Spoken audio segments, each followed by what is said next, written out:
Vous écoutez le RTM, il est 13 heures à Bamako.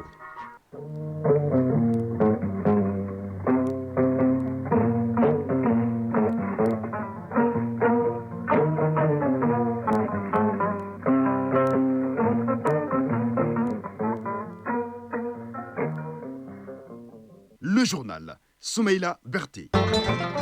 Bonjour, à la une de l'actualité de la mi-journée, comment mettre sur pied la société ICOMA, l'huilerie cotonnière du Mali, et dynamiser la Comatext. La question était au centre des échanges entre le ministre en charge de l'industrie et les membres du comité indépendant de suivi et évaluation des recommandations des assises nationales de la refondation CNR-ANR. Les deux parties ont identifié les obstacles à la mise en œuvre de ces recommandations des ANR. Le constat est sans équivoque, la jeunesse malienne est en perdition, les valeurs sociétales effritées, la majorité d'entre eux tombent dans la délinquance avec la violence comme moyen d'expression. La rédaction du Mail Actualité s'est penchée sur ce sujet et c'est le dossier de ce journal. Le président russe Vladimir Poutine prendra part dans les prochains jours au sommet de l'Organisation de coopération de Shanghai, OCS, en Chine. En prélude à cette visite, le ministre russe des Affaires étrangères, Sergei Lavrov, s'est entretenu avec le président chinois Xi Jinping sur le sujet. Et puis les sports football CAN féminine Maroc 2024, les affiches des quarts de finale sont connues. Le Mali a bouclé hier la phase de groupe par une lourde défaite face à l'Afrique du Sud avec Seragatou Cissé. Il sera également question du Tour de France 2025 de cyclisme et des nouvelles des transferts. À suivre toute l'actualité sportive en fin de journal. Voilà pour les titres. Soyez les bienvenus dans ce journal. Dans le cadre du suivi des recommandations des Assises nationales de la refondation, le CNCR-ANR a rencontré hier le ministre de l'Industrie et du Commerce et l'ensemble de son cabinet au centre des échanges, la mise sur pied de l'ICOMA, la dynamisation de la Comatext et la stratégie d'industrialisation du département en vue de créer plus d'emplois. Les détails avec Fadema Keita.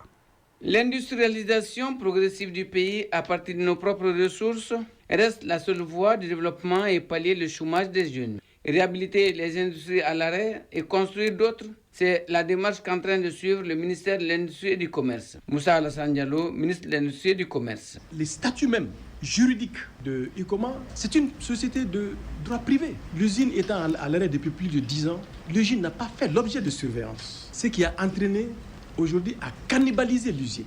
Pour assurer la mise en œuvre de la recommandation des assises nationales de refondation sur ICOMA, il faudra que nous ayons un partenariat entre l'État lui-même et le promoteur à l'automata. Pour réhabiliter l'usine, il faut qu'on puisse faire déjà l'expertise, trouver un expert pour évaluer une évaluation industrielle technique de l'usine. Qu'il faut qu'on puisse bâtir un schéma financier qui prévoit à la fois la recapitalisation de l'usine et le financement de l'installation des équipements. Les membres du comité indépendant, le suivi et évaluation des recommandations des assises nationales de la refondation, CNCR-ANR, trouvent la vision du ministre conforme aux recommandations des ANR.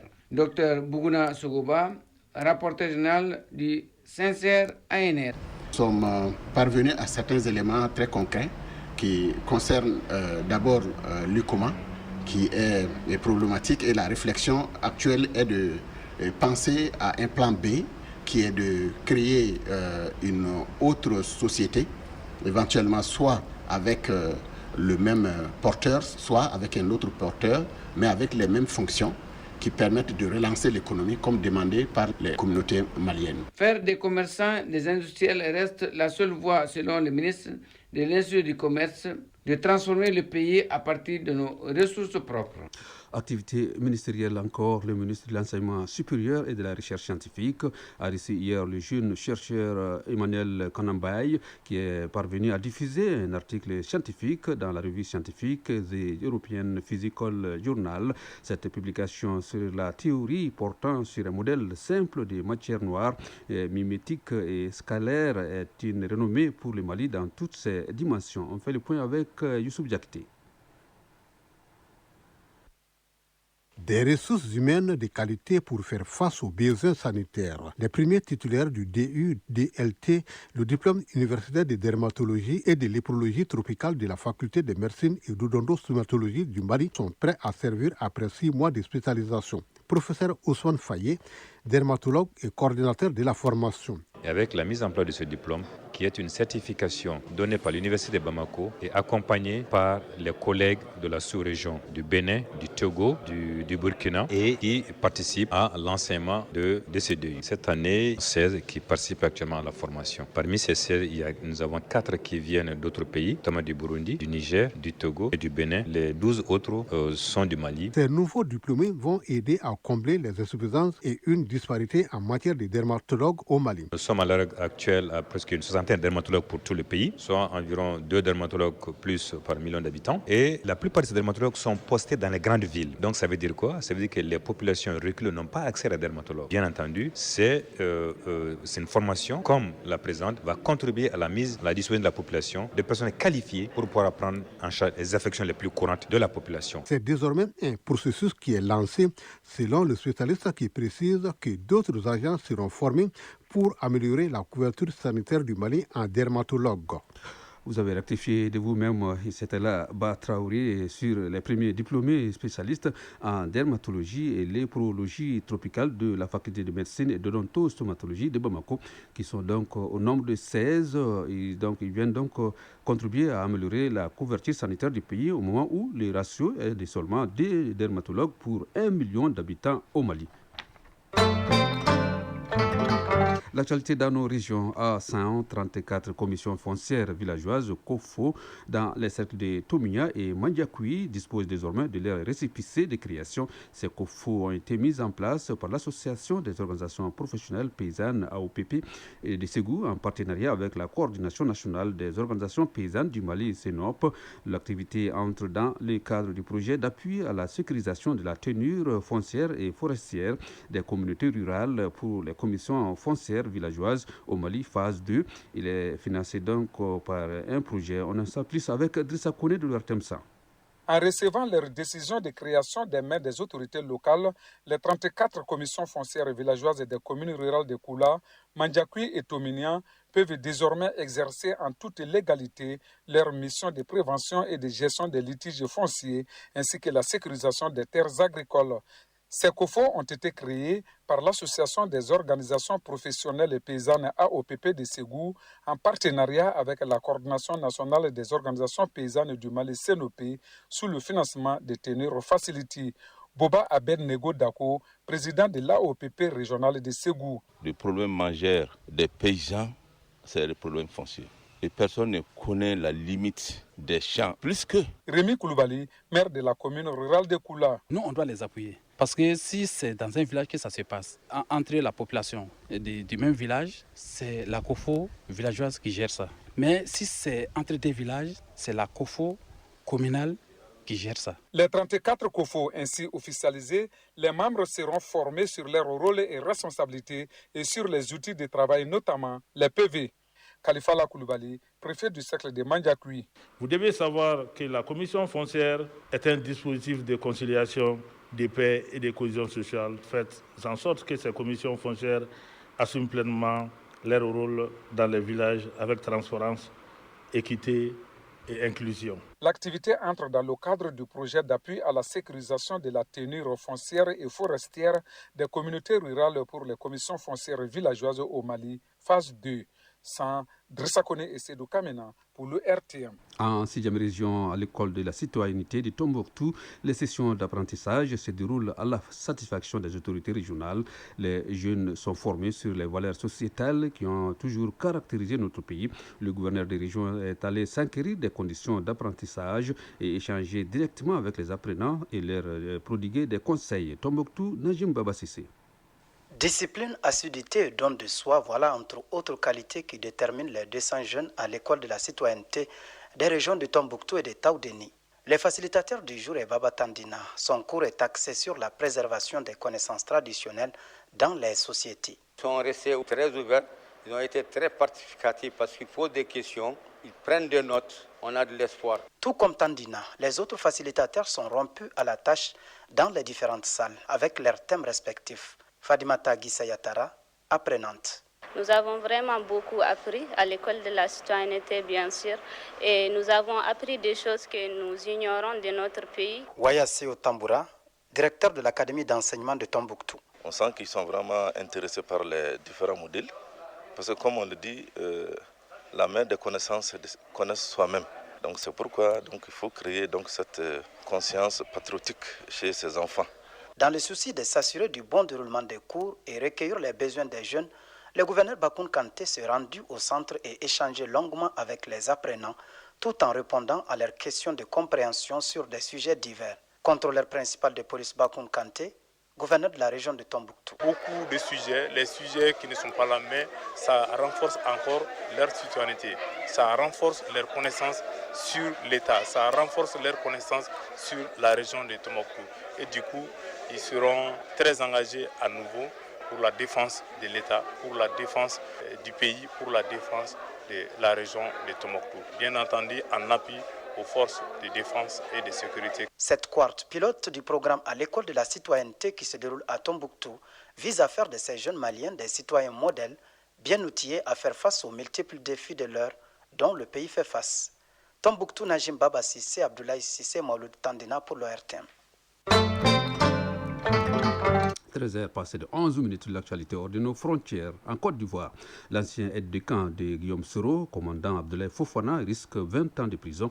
Le parquet a requis cette peine hier à Abidjan. L'ex-officier est poursuivi avec une quinzaine de coups accusés pour complot contre l'État et constitution de bandes armées. Arrêté en 2022 après un exil en France, il affirme être revenu uniquement pour des raisons de famille, mais son passage par le Burkina Faso avec 2 faux papiers et ses contacts avec des militaires intriguent la justice. Sa défense dénonce un procès politique visant indirectement Guillaume Soro. Il n'y a rien dans ce dossier, affirme son avocate qui demande son acquittement. Le verdict est attendu le 28 juillet.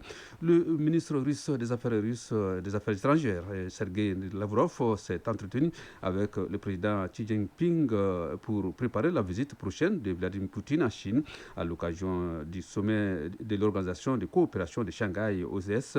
Lavrov a transmis les salutations de Poutine et évoqué les grands axes de la coopération bilatérale. Au cours des discussions, les préparatifs du sommet, les célébrations du 80e anniversaire de la victoire sur le Japon militariste et le renforcement du partenariat stratégique russo-chinois.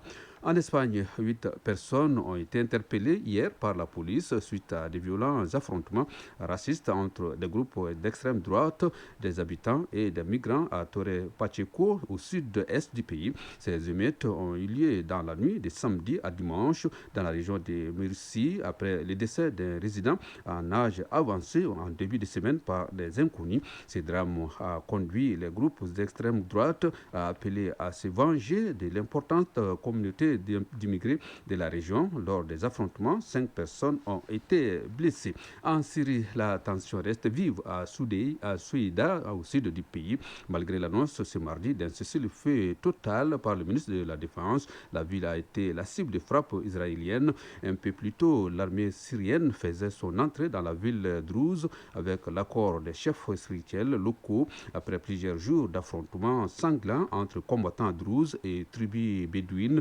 Un cessez-le-feu, un couvre-feu a été décrété dans la foulée et un accord de cessez-le-feu a finalement été conclu avec les notables de la ville. Selon l'Observatoire syrien des droits de l'homme, une centaine de personnes ont été tuées et seulement 2 jours dans cette flambée de violence. Retour à l'actualité au plan national dans un instant. Les dossiers de ce journal à présent, le constat est sans équivoque, la jeunesse malienne est en perdition, les valeurs sociétales effritées, la majorité des jeunes tombent dans la délinquance et la violence comme moyen d'expression. Alors, question, comment remédier à ces phénomènes et accompagner la jeunesse vers un lendemain meilleur? Élément de réponse dans ce reportage signé Awa Adama Koulibaly. Les Maliens sont partagés entre la désolation, l'indignation, l'inquiétude et la peur. Des mots qui résonnent avec force face à l'insouciance et à la déviation comportementale de la jeunesse. Mais quelles en sont les raisons? Hatouma Dabo, citoyenne. Les enfants ne sont pas du tout éduqués de nos jours. Les parents sont les principaux responsables. Seydou Idrissa Traoré, traditionnaliste. Celui qui doit servir d'exemple, si lui ne connaît pas, comment voulez-vous que les enfants connaissent? C'est nous, les parents, qui avons failli, et depuis longtemps. Autrefois, il ne sortait des regroupements de jeunes que la joie, les bons conseils ou encore des discussions constructives sur le développement de la communauté.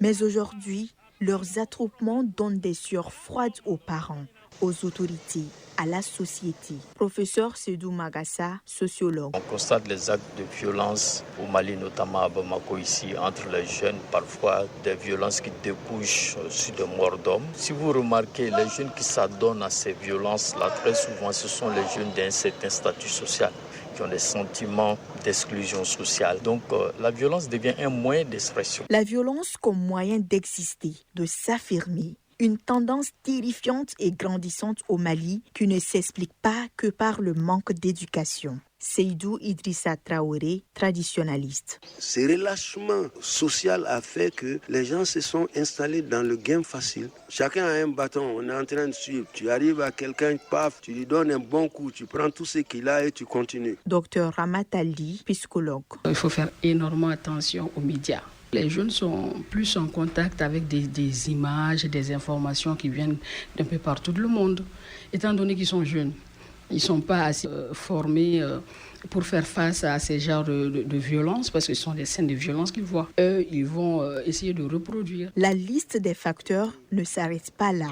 L'agent dévastateur est un poison invisible qui ronge les cerveaux. Un bon pourcentage de jeunes Maliens en sont dépendants. Professeur Seydou Magassa, sociologue. Utiliser des coupes-coupes, utiliser des armes pour se tuer, se fracasser le crâne, cette violence atroce, c'est du nouveau. J'attribue ça à la consommation des stupéfiants. Il faut le dire, la drogue, l'alcool. Aujourd'hui, on en consomme trop. Une dépravation des mœurs sans dénominatif s'installe peu à peu à travers le pays. Un retour aux sources est aujourd'hui plus que nécessaire. Sandani Saro, citoyen. Que l'éducation revienne à la société, qu'on laisse les enfants être corrigés par autrui.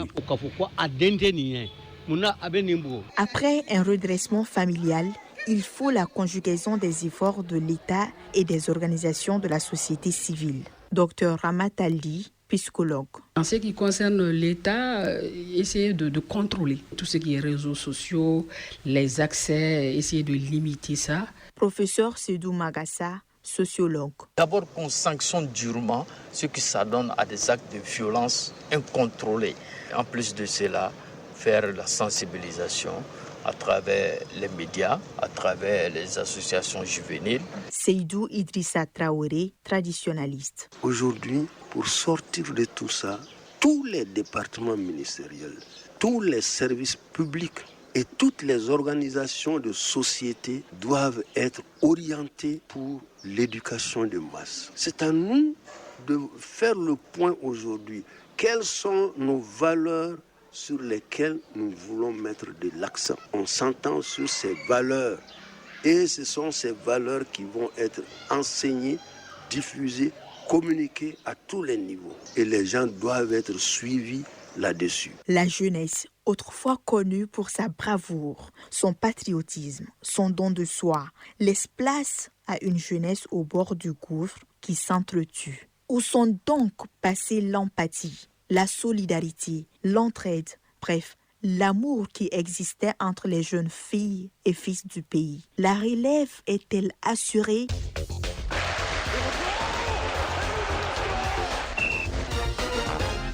Bonjour, c'est Ragatou Sissé. Bonjour, c'est Mela Berti. Avec vous, nous allons développer l'actualité sportive de ce journal. CAN féminine Maroc 2024. Le Mali a bouclé hier la phase de groupe par une lourde défaite, 4-0 face à l'Afrique du Sud. Oui, les aigles dames du Mali, méconnaissables, ont cédé face à la vivacité et à la lucidité des Bayana d'Afrique du Sud. 4-0, soit 2 buts par mi-temps. L'Afrique du Sud, championne d'Afrique en titre, a fait respecter son rang. Pour la défenseur des aigles, Yakare Niakate, il faut vite oublier ce naufrage collectif. C'est des choses qui arrivent dans le football. Effectivement, on a eu un gros trou d'air. On est qualifié, qu'on va retenir. On va essayer de corriger ce qui a manqué aujourd'hui face au Maroc à Rabat. Ça va pas être facile du tout. Là, en phase finale, il n'y a aucun match qui est facile. Il n'y a aucun match qui est négligé. On va jouer avec nos armes. On va arriver avec nos armes. On va essayer de tout donner et puis on verra bien au final. Koumba Dembélé, une des défenseurs du Mali, fustige la prestation d'ensemble. On est passé complètement à côté du match. Des choses qui peuvent arriver. On doit oublier ce qu'on a fait aujourd'hui et se réveiller pour les quarts, pour essayer de passer en demi-finale. Préparer au mieux durant toute cette semaine. On a beaucoup de jours pour se préparer. On va mettre tout ce qu'on a dans le ventre et Inch'Allah, ça va passer. La défaite 4-0 a été amère. L'équipe va réagir face au Maroc en quart de finale. Cette déclaration est du sélectionneur des Aigles, Mohamed Saloum Hussein. Nous allons relever la tête. C'est vrai, perdre un match, quelque part dans la tête, ça va rester un peu. Mais en sachant bien que nous avons d'autres objectifs, de jouer les quarts de finale déjà, c'est déjà un bon... psychologiquement, cela nous réconforte. Et je pense que nous allons nous préparer, après cette défaite, préparer les quarts de finale. Les propos de ces différents intervenants ont été recueillis par nos envoyés spéciaux à Berkane au Maroc, Assa Soumaré et Oumar Ka Traoré. Fin de la phase du groupe, tous les regards sont désormais tournés vers les quarts de finale vendredi et samedi avec les affiches Nigeria-Zambie, Maroc-Mali, Algérie-Ghana et Afrique du Sud, Sénégal. C'est la carte aussi, c'est quelques nouvelles en plus bref. L'international croate Luka Modric, 39 ans, a signé officiellement hier un contrat d'1 an avec l'AC Milan plus 1 en option. Il portera désormais le numéro 14. Modric tourne ainsi la page du Real Madrid après 13 saisons couronnées de 28 titres, toutes compétitions confondues. Ça pourrait bouger au FC Barcelone. Le gardien international allemand Marc-André ter Stegen est poussé vers la sortie à 33 ans. Selon plusieurs sources, il ne fait pas partie des plans de l'entraîneur du Barça, Hansi Flick, pour la saison 2025-2026. Le Real Madrid tient sa 4e recrue en vue de la saison 2025-2026. C'est le latéral gauche espagnol en provenance du Benfica Lisbonne, Alvaro Carreras, 22 ans. Il a été présenté officiellement ce mardi et signé un contrat de 6 ans. Le montant du transfert est de 50 millions d'euros, soit 32 milliards 750 millions de francs CFA. Il portera le numéro 18 au Real Madrid. Bonne nouvelle pour le basketteur français des Spurs de San Antonio aux États-Unis, Vincent Wembanyama, éloigné des parquets depuis février en raison d'une thrombose veineuse à l'épaule. Il a été autorisé par les médecins à reprendre. À 21 ans, le géant Wembanyama, 2,24 m, a le moral au top pour rejouer au basket. Tour de France 2025, c'est jour de repos ce mardi. Et c'est la ville de Toulouse qui a été choisie pour cette première pause du Tour de France cycliste. Le temps de s'oxygéner, les coureurs se lanceront pour la 11e étape demain mercredi, longue de 156,8 km. Le maillot jaune est détenu par l'Irlandais Ben Ali avec 29 secondes d'avance sur le Slovène Tadej Pogacar. Merci Saragatou Sissé pour toutes ces informations sportives qui mettent un terme à ce journal. Mise en onde Alimata Ouattara, mise en ligne Badji Tourié, réalisation Jafar Cham, Kumba Sissako, coordination éditoriale Ousmane Dao, au microphone Soumaïla Berti. Merci de nous avoir suivis. Le prochain rendez-vous de l'information, ça sera à 19h passé de 30 minutes et portera la mention de Seydou Fomba. Passez un agréable après-midi. Au revoir.